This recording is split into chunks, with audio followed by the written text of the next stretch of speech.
목사님께서 말씀을 전하시겠습니다.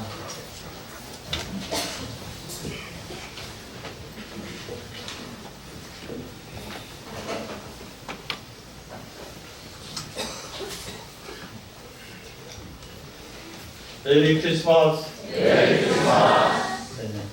오늘 JBF들도 참석하고 있는데 JBF들 이제 고등학교 생활하느라고 아주 수고 많이 했고 또 학교 간 대학에 학교 간 분도 있고 또 그러지 못한 분도 있는데요.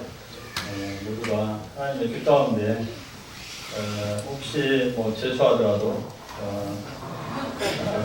재수하는 게 재수 없다고 생각하죠. 더 깊은 데로 주님께서 인도하시는 그런 성리가 있다고 생각합니다. 그래서 우리 JBF를 위해서 우리 격려의 박수 한번 해볼까요? 네, 감사합니다. 오늘 선판 메시지 제목은 왕이요 목자로 나신 예수님입니다. 같이 요절 말씀 6절을 읽도록 하겠습니다. 6절 시작.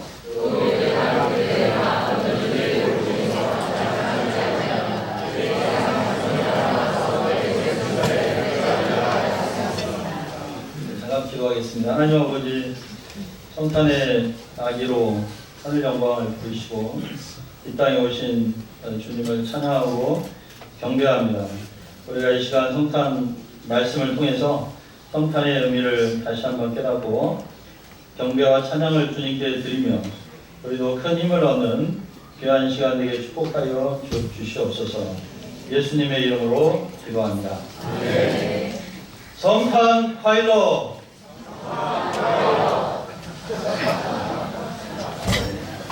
성탄 쾌락이라는 뜻입니다. 세계 여러 나라에 성탄 인사가 있는데 이처럼 강력한 성탄 인사가 있을까 싶습니다. 성탄이 되면 사람들은 기뻐서 메리 크리스마스, 메리 크리스마스 이렇게 성탄 인사를 건넵니다. 왜 그렇게 기뻐하는 것일까요? 선물을 받고 또 사랑하는 사람들끼리 좋은 데 가서 맛있는 식사라도 하기 때문일까요? 예수님이 태어나서이죠. 도대체 예수님이 어떤 분으로 태어나셨길래 우리가 이렇게 기뻐하는 것입니까? 이 시간 왕이요 목자로 태어나신 예수님을 영접하고 우리 마음에 진정한 성탄의 기쁨이 충만하기를 기도합니다. 네. 먼저 1, 2절 형제님들께서 읽어주시기 바랍니다. 시작.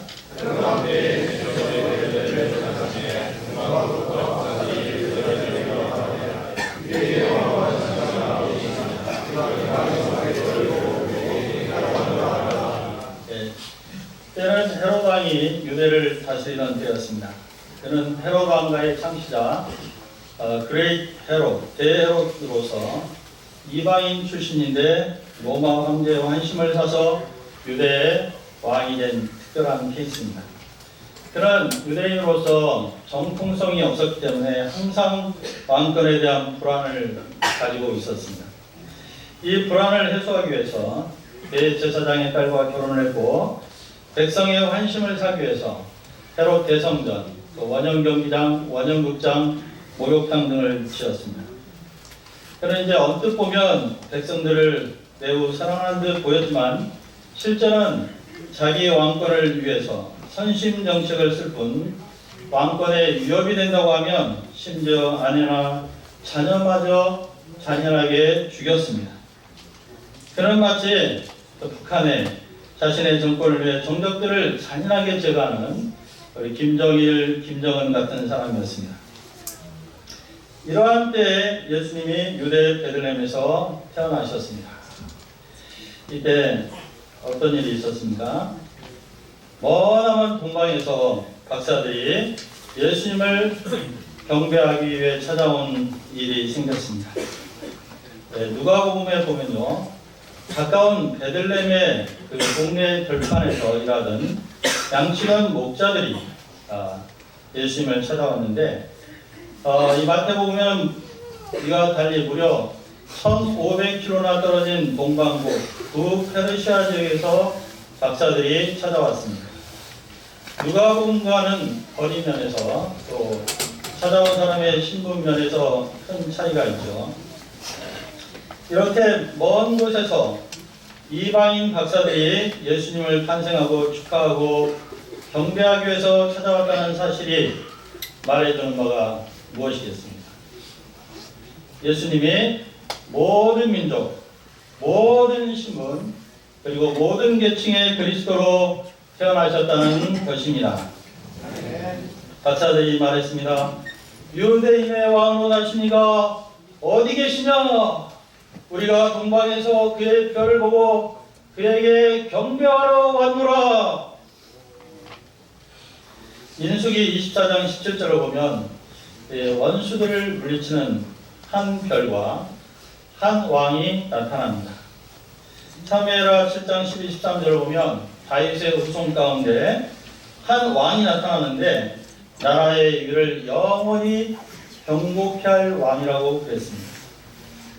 이는 탄생하실 그리스도가 왕, 유대인의 왕으로 오심을 보여줍니다. 그리스도 예수님은 우리 인생들을 죄와 사단의 세력에서 구원하시고 영원히 다스려 주시기 위해 왕으로 오십니다.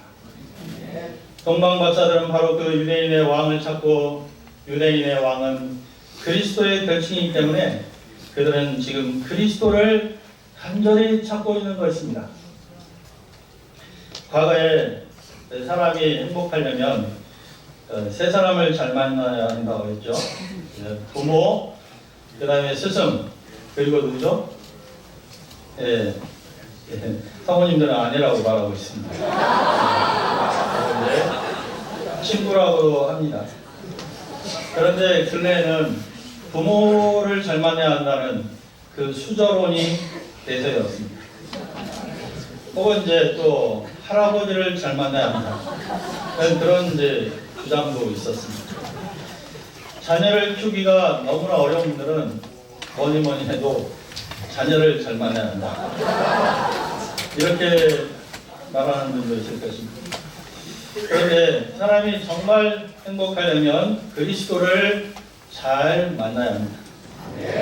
왜냐하면 그리스도는 근본적으로 인생 문제에서 우리를 구원해 주시며 우리를 영원히 다스려 주실 분이기 때문입니다. 그래서 좀 다른 사람은 잘 못 만났더라도 그리스도를 잘 만났다면 정말 인생 성공한 것으로 알고 감사할 수 있기를 기도합니다. 동방박사들은 동방에서 천문학과 점선술을 공부하여 왕의 자문관 역할을 하던 당대 최고의 지성인요 엘리트들이었습니다. 오늘날로 하면요 박사학위를 여러 개 받고 예쁜 아내와 그리고 신의 직장에 들어간 그런 사람들입니다. 그럼에도 그들이 머나먼 길을 걸어서 그리스도를 찾아온 이유가 무엇입니까? 그것은 사람이 아무리 좋은 인간 조건을 가지고 있다 하더라도 그리스도를 만나기 전까지는 진정으로 행복할 수 없기 때문입니다. 사람이 자신의 기원을 모르고 어떻게 행복할 수 있습니까? 사람이 자신의 존재의 근원이신 하나님과 분리되어 영원한 심판 문제를 가지고 있고 그리고 사망의 그림자 가운데 살고 있는데 그가 도대체 어떻게 행복할 수 있단 말입니까? 박사들은 인생의 근본 문제로 고뇌하던 중 구약 성경을 접하고 하나님이 약속하신 그리스도를 기다리게 되었습니다. 이런 그들에게 하나님은 그리스도의 탄생을 알리는 별을 보여주셨습니다. 그러자 그들은 사람들의 염려와 만류를 뒤로하고 뜻을 같이한 소수의 사람들과 함께 짐을 꾸려 산을 넘고 물을 건너 그리스도를 찾아 이곳까지 왔습니다. 제가 켈른대 심벌 마크를 본 적이 있어요. 독일에 가서. 그때 아주 놀랐습니다. 그리스도를 찾아 무릎 꿇고 경배하며 고백을 드리는 동방박사들의 모습이었습니다. 저는 그 심벌 마크가 무엇을 의미하는가 생각해 봤는데 그 대학에서는 진정한 지성인의 그 모델로 생각하고 있는 것 같았습니다. 여러분 진정한 지성인이 누구입니까? 석박사학위를 여러 개 가진 사람일까요? 아니면 명문대 좋은 학교에 좋은 과에 다니는 사람이겠습니까? 아닙니다. 진정한 지성인은 인생 문제의 근본적인 해결자인 그리스도를 찾기 위해 시간과 물질과 에너지를 쏟고 있는 사람입니다. 3절을 보십시오. 3절을 참여해 읽겠습니다. 시작.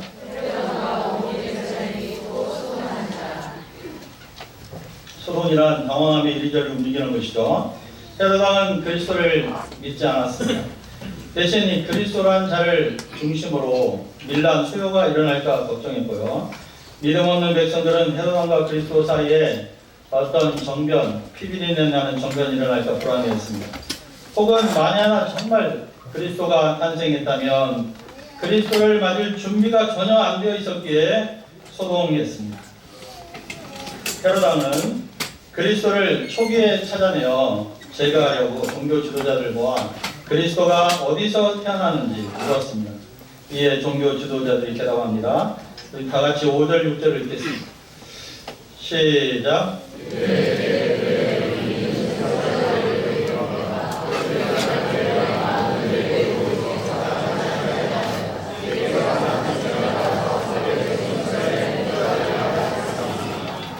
이 말씀은 미가서 5장 2절부터 4절을 축약해 인용한 것입니다. 미가 선지자는 27세기에 활동하던 선지자인데 예수님 오시기 700년 전이죠.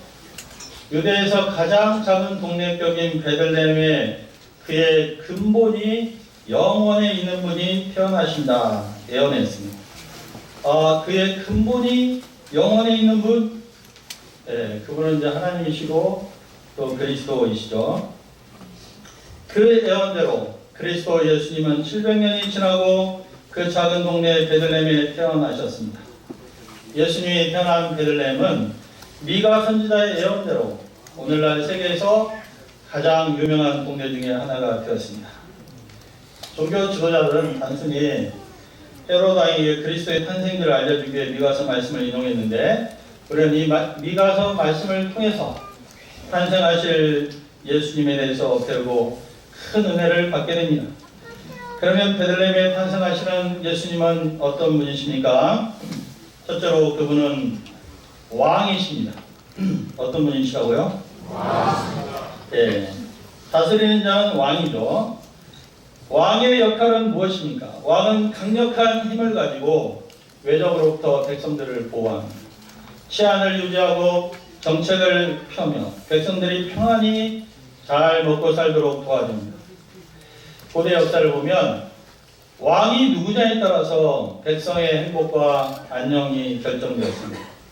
우리나라 역사를 보면 가장 강력한 왕은 아무래도 광개토대왕, 그리고 장수왕일 것입니다. 광개토대왕의 노력으로 장수왕 때 한반도 역사상 가장 큰 나라를 이루게 되었고요. 이때 장수왕 때 장수왕이 80년을 통치했어요. 그래서 장수왕이라고 합니다.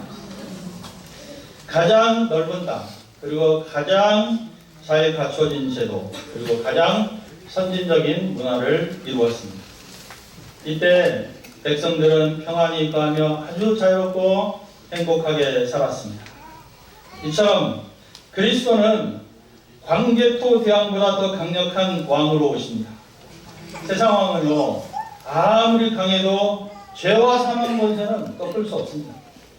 그러나 그리스도는 가장 강력한 왕으로 누구도 꺾을 수 없었던 죄와 사망 권세를, 이 사탄의 뿔을 꺾으시고 우리 인생들이 참된 자유와 평안과 행복을 누리게 하셨습니다.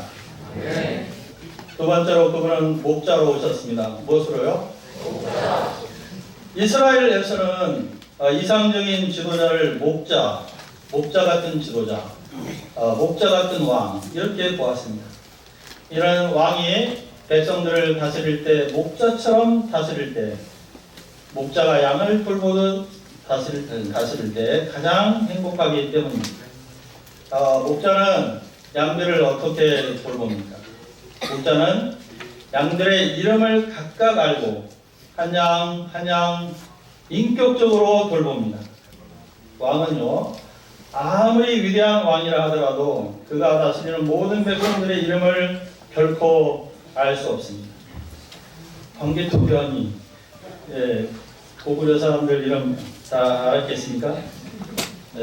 위대한 왕일수록 각 개인은 왕으로부터 멀리 떨어져 있고 백성들을 결코 인격적으로 왕은 알 수 없습니다. 그런데 예수님은 온 우주의 왕이시지만 각 사람의 이름을 알고 인격적으로 사랑하며 섬기십니다. 헤롯 왕은 겉으로 볼 때는 백성들을 위한 것처럼 보였지만 사실은 자기 유익과 백성들의 유익이 부딪히면은 과감하게 백성들을 희생시켰습니다. 그러나 목자 같은 왕은 어떻게 하십니까? 요한복음 10장을 보면 선한 목자는 위기 상황에서 양을 구하고자 자기 목숨을 내려놓는다고 되어 있습니다. 목자 같은 왕은 백성이 왕을 위해 존재하는 것이 아니라 왕이 백성을 위해 존재합니다.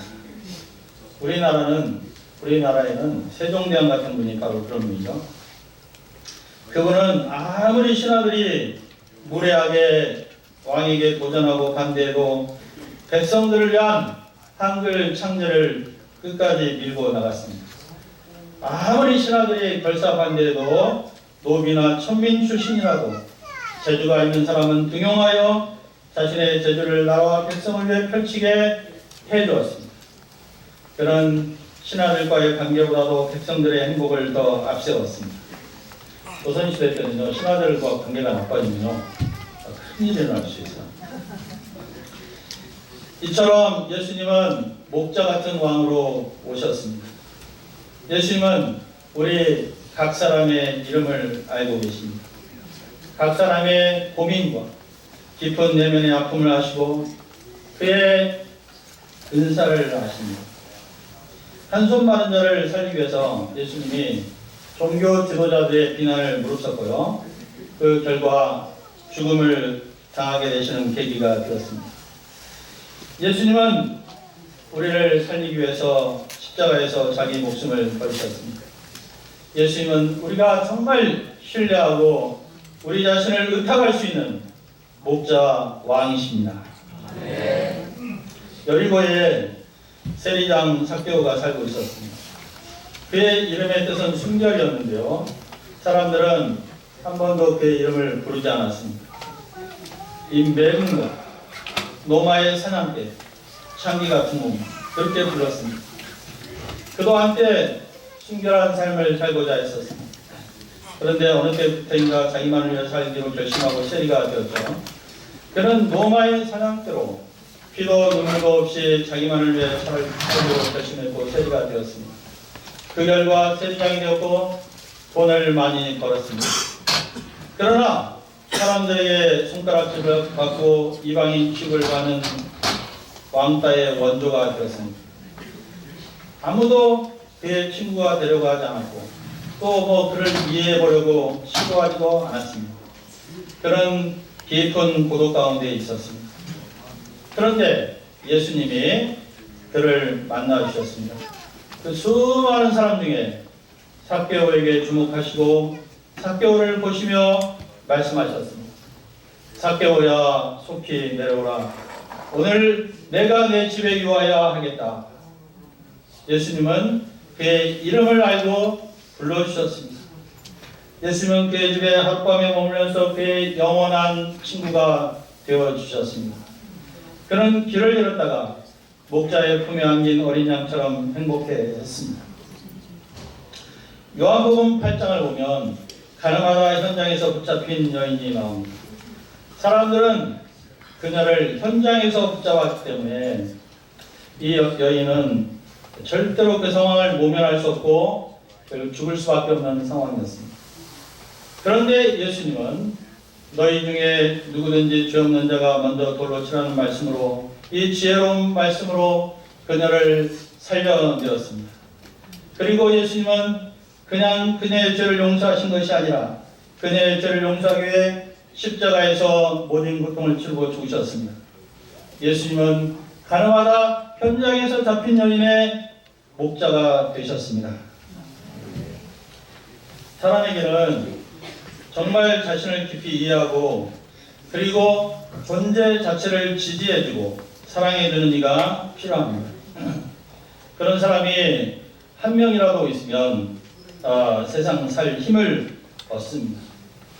여러분은 여러분을 위해 진심으로 울어줄 수 있고 그리고 죽을 수도 있는 그런 사람을 가지고 있습니까? 우리 강야곱 교수님 어떻습니까?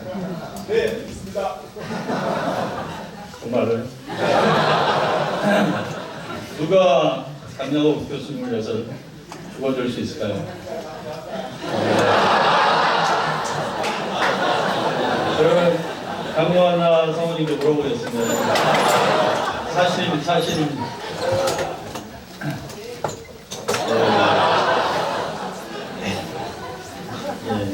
그러면 두 분은 아주 행복한 삶을 사시겠습니다. 그런 사람이 많지 않습니다. 부모님들이 되게 그런 역할을 해주죠. 근데 엄마에게 상처받은 자매님의 이야기를 들었는데, 자매님이 청와대라고 중국 명문대 시진핑 나오는데 거기 입학했는데 1년 다니고 자퇴를 했어요. 그리고 이제 무슨 야한 TV쇼에 출연했는데 연예인 배우자 해가지고, 근데 그것이 족쇄가 돼서 연예인 배우자 기획사에 들어갔을 때 그 전력이 알려져서 쫓겨나게 되었습니다. 그녀가 왜 이렇게 청와대를 1년밖에 안 다니고 자퇴하게 됩니다. 그것은 엄마가 억지로 이제 그 대학에 들여보냈기 때문입니다. 그래서 이 엄마가 이혼을 했는데 혼자 사는데 그 외동딸이에요. 외동딸을 자신의 그 존재의 옳음을 나타내는, 자기가 옳다는 것을 나타내는 존재로 만들기 위해서 아주 가혹하고 부참하게 매질을 하면서 이 딸을 다루었습니다. 경찰들도 많이 출동하고 또 이렇게 병원에도 여러 번 실려갈 정도로 그렇게 막 무참하게 때렸다고 그랬습니다. 그래가지고 이제 해외 명문대에 들어가게 했는데, 근데 이제 엄마는 거기까지밖에 할 수 없었습니다. 이 자매님이 1년간 공부하고 이제 더 공부할 수 있는 이유와 힘을 잃었습니다.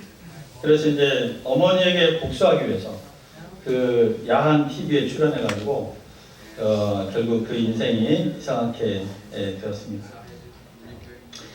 사람들의 나에 대한 사랑, 이것은 불완전하고 또 나에 대한 이해도 부정확해요. 나를 사랑한다는 사람들도 그렇습니다. 부모님 말고 뭐 여친, 남친에게 기대를 거는 이들도 있습니다. 그런데 그들의 사랑에도 한계가 있죠. 자기의 만족을 위해 나를 이용하는 수준을 결코 벗어나지 못합니다. 위기의 순간에 그들이 나를 위해 죽어줄 수 없습니다. 내가 온 마음과 시간과 물질을 들여 추종하는 아이돌 스타가 나를 그렇게 사랑하겠습니까? 팬들은 모두 스타들이 자기를 보고 웃어준다고 생각해요. 네, 그러나 스타들은 그냥 나를 수백만 팬 중에 하나로 볼 뿐입니다. 그런데 예수님은 나를 어떻게 보실까요? 예수님에게 나는 어떤 존재일까요? 예수님은 목자가 천길 만길 낭떠러져서 울고 있는 양을 구하기 위해 절벽에 손을 뻗친 것처럼 우리를 향해 구원의 손을 내미셨습니다. 이 그림 잘 아시죠? 예수님은 우리를 구원하기 위해서 이 땅에 오셨습니다. 우리를 죄와 사망에서 구하기 위해 십자가에서 죽으셨는데요, 우리를 위해 죽으신 것이 아니라 바로 나를 위해 죽으셨습니다. 예수님은 나를 위해 죽으셨습니다. 나의 이름을 알고 계십니다. 예수님은 나의 목자가 되사 올 한 해도 베스트로 나를 인도하셨습니다. 정말인가? 그런 생각이 드는데요. 예를 들면 대학 입시 합격한 사람들은 정말 주님이 나를 인도하셨다고 생각할 것입니다. 그리고 자녀들이 잘 되거나 그 양들이 잘 되거나 그 학생들 가운데 장학금을 받은 사람들은 주님이 나를 베스트로 인도하셨다고 생각하였을 것입니다. 그러나 고난도 슬픔도 주님이 나를 베스트로 인도하는 것입니다. 사실은 더 깊이 사랑하시기 때문에 그렇게 인도하고 계십니다. 우리는 2020년도에도 주님께서 나의 목자가 되사 나를 베스트로 인도하실 것을 믿습니다. 우리는 이런 목자왕 예수님의 사랑 받고 있고 그 사랑 안에서 인도함을 받고 있습니다. 그래서 우리는 무한히 행복합니다. 성탄절은 주님이 나의 목자가 되시기 위해 나를 위해 죽으시기 위해 태어나신 바로 그날입니다. 그러니 성탄절이 얼마나 의미 있고 기쁜 날이겠습니까? 목자왕 예수님의 탄생을 축하하고 기뻐하고 감사합시다. 우리 다 같이 옆 사람에게 예수님이 당신의 목자가 되기 위해 태어나셨습니다 라고 한번 인사해 볼까요?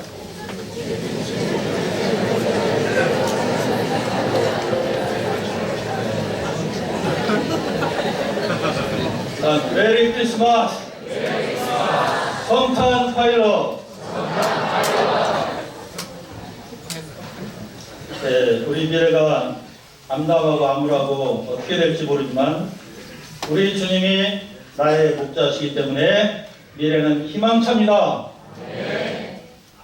헤롯은 박사들이 돌아오지 않을 것을 대비하여 별이 나타난 때를 자세히 물었는데요. 이것은 나중에 아이들을 학살할 때 자료로 삼기 위함이었습니다. 헤롯은 그리스도를 찾거든 자기에게 알려줘 자기도 경배하게 해달라고 입에 침도 바르지 않고 거짓말을 했습니다. 그런데 박사들에게 정보원을 붙여 뒤를 밟지 않게 한 것은 항상 의문이 들었는데 박사들이 워낙 순수해가지고 반드시 돌아올 것을 믿게 보이는 그런 얼굴들이었거든요. 그래서 또 한 가지 미스테리는 이 종교 지도자들이 왜 그 베들레헴에 안 갔을까 하는 것이 항상 미스테리인데요. 어쨌거나 성경 지식은 부족해도 1500km를 여행한 동방 박사들이 있고 그 다음에 성경은 박사지만 8km도 움직이지 않은 이 종교 지도자들의 모습은 두고두고 매년마다 생각하게 해줍니다. 박사들이 왕의 말을 듣고 갈 때 동방에서 보는 그 별이 나타났습니다. 여기서 우리는 그리스도를 찾는 데 있어서 왕의 말과 별이 중요한 역할을 한 것을 보게 됩니다. 왕의 말은 성경 말씀에 기초한 정보였고 박사들은 합리적인 생각과 상식에 기초해서 왕이 분명히 예루살렘에 태어났을 것으로 생각했습니다. 그러다가 그리스도를 찾는 길을 잃었습니다. 이처럼 그리스도를 찾을 때는 나름대로 찾으면 안 되고 반드시 성경에 기초해서 찾아가야 합니다. 별은 오늘날 우리를 그리스도께 인도하는 성령의 인도하심이죠. 박사들은 별을 보고 매우 크게 기뻐했습니다. 사실상 별을 보고 기뻐한 것이 아니라 별의 주인공인 그리스도를 만나기 때문에 기뻐한 것입니다. 이 세상 최고의 기쁨은 그리스도를 만날 때입니다. 그리스도를 나의 왕, 나의 목자로 만나는 그날, 그 순간이 내 인생에서 가장 기쁜 날이요 기쁜 순간입니다. 11절을 다 같이 읽겠습니다. 시작.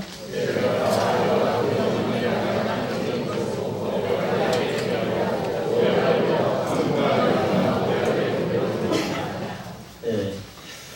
박사들이 집에 들어가 예수님을 받고 예수님께 경배드리고 예수님께 합당한 세 가지 예물을 드리죠. 왜 아기 예수님은 박사들과 모든 인생들이 경배해야 될 분이십니까? 첫째로 예수님은 본질적으로 창조주로서 모든 피조물의 경배를 받기에 합당하십니다. 창조주가 창조하기 전에 아무것도 존재하지 않았습니다. 그러니까 창조주는 피조물들에게 절대적인 분으로 마땅히 최고의 사랑과 경배를 받으셔야 합니다. 두 번째는 예수님의 본질 때문이 아니라 인격 때문입니다. 예수님은 인격적으로 온 우주에서 가장 위대하신 분이기 때문입니다. 창조주이신데 이 땅에 낮아져 오시고 모든 인간들을 위해 자기 목숨을 버리셨습니다. 우리가 희생을 해보면 조금이라도 희생하는 게 얼마나 어려운 줄 압니다. 그런데 예수님은 자기 목숨을 내려놓으셨습니다. 흉악한 죄인들을 위해 목숨을 내려놓으셨습니다. 죽기 위해서 태어나신 분입니다. 이 예수님은 최고의 경배와 찬양을 받으시기에 홀로 합당하신 분이십니다. 그래서 계시록을 보면 죽임당한 어린 양은 모든 피조물들에게 영원토록 경배와 찬양과 존귀를 받고 계십니다. 오늘날 어떤 사람들은 위대한 사람이나 또는 인기 있는 연예인이나 여친이나 남친이나 혹은 자신을 경배하기도 합니다. 그러나 피조물은 절대로 경배의 대상이 될 수 없습니다. 허망하고 미천한 사람이나 물질을 경배할 때 그는 반드시 허무와 무미 가운데 빠지고 실망하게 됩니다. 창조주이시지만 우리를 위해 죽고자 태어나신 예수님, 그 예수님을 경배할 때만이 참으로 내면이 충만하고 의미 있고 가치 있고 영원한 행복한 삶을 삽니다. 박사들의 경배는 단순히 엎드려 절하는 것으로 끝나지 않고 자기들이 준비한 가장 귀한 것을 드림으로 완성되었습니다. 박사들은 예수님에게 가장 합당한 예물을 준비했습니다. 그들은 고비와 올려로 예물을 드릴 때 조금도 아까워하지 않고 오히려 더 귀한 것을 드리지 못한 것을 아쉬워할 뿐이었습니다. 찰스 스터드는 말하기를 만약에 주님이 우리를 위해 죽으신 것이 맞다면 그 어떤 것도 헌신이라고 할 수 없다고 말했습니다. 우리가 주님을 위해 헌신하지 않거나 아까워하는 이유는 무엇입니까? 주님께서 우리를 위해서 어떤 헌신을 하셨는지를 잘 모르기 때문입니다. 그래서 우리가 다른 사람에게 헌신을 요구하기보다는 주님이 그를 위해서, 너를 위해서 무엇을 하셨는지를 잘 알도록 도와주는 것이 더 필요합니다. 그리고 참된 경배는 실제적 헌신으로 완성됩니다. 우리가 이제 친구를 사랑한다면 친구를 실제로 도와줘야 되고요. 어려울 때 아내를 사랑한다면 사랑한다는 말만 할 것이 아니라 설거지를 해야 합니다. 그리고 집안 청소를 해야 되고요. 육아에 반드시 동참해야 합니다. 그래서 그렇게 하지 않는 남편이나 남편의 사랑한다는 말은 다 거짓말로 보시면 되겠습니다. 아내를 그냥 이용하고요. 아내를 통해서 행복을 얻고자 하는 이기적인 관계밖에 아니다. 이렇게 말을 해도 틀리지 않습니다. 우리가 주님을 사랑한다면 실제적으로 주님께 소중한 것을 드려야 합니다. 자, 우리가 이번 성탄절에 주님이 기뻐하시는 이웃사랑과 구제사업에 우리의 소중한 물질을 실제적으로 드릴 수 있기를 기도합니다. 하나님은 그리스도를 보호하기 위해 박사들이 헤로다는 길 돌아가지 않고 다른 길로 보기에 가도록 인도하셨습니다. 자, 결론입니다. 예수님은 강력한 왕이요 우리의 목자, 인격적인 목자로 오셨습니다. 목자왕 예수님이 우리를 인도하십니다. 우리의 이름을 알고 계십니다. 우리를 위해서 십자가에 죽으신 사랑으로 우리를 사랑하고 이끌고 계십니다. 우리가 고난에 처해 있더라도 이 목자왕 예수님의 사랑을 믿고 이 예수님의 인도하심을 따라갈 수 있기를 기도합니다. 나의 왕, 나의 목자로 태어나신 예수님을 찬양합니다. 예수님을 기뻐하고 감사하고 찬양합시다. 메리 크리스마스! 기도하겠습니다. 하나님 아버지, 우리를 위해서 왕이요 목자로 오신 것을 감사합니다. 우리의 이름을 알고 계심을 감사합니다. 우리를 위해서 십자가에 지신 절대적인 사랑으로 우리를 사랑하심을 믿습니다. 우리가 이 사랑을 믿고 현재 처한 고난과 아픔과 어려움을 잘 감당하게 도와주시고 우리의 미래를 희망차게 보고 힘차게 2020년을 향해 나가게 하여 주시옵소서. 예수님의 이름으로 기도합니다. 아멘.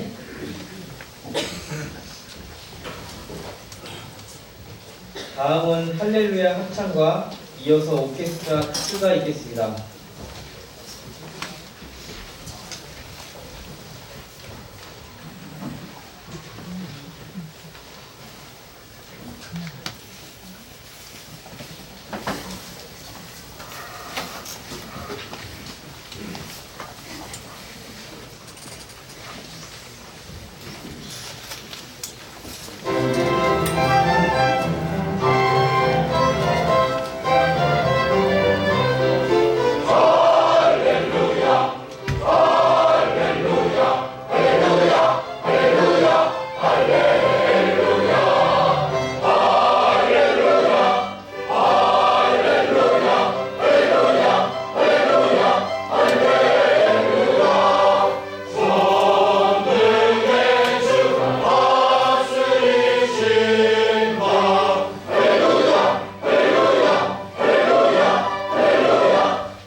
들려드리는 오케스트라 부분요.